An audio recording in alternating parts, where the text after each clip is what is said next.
تطرقنا في هذه الندوة الصحفية إلى كل الإجراءات المتخذة من أجل اجتياز صيف 2025 بدون انقطاعات، حيث تم رصد عدة مشاريع من أجل هذا البرنامج، من بينه هو وضع حيز الخدمة المحول الفرعي لواد قبة.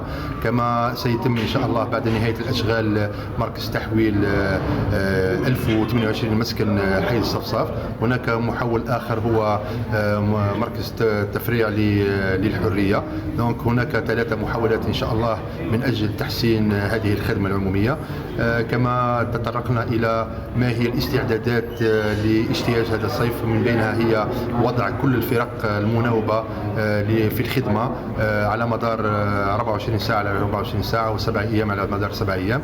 وضع كذلك الخط الأخضر 3303 حيز الاستغلال من طرف المواطنين من أجل إبلاغ أي عطب والتكفل به في أقرب الآجال.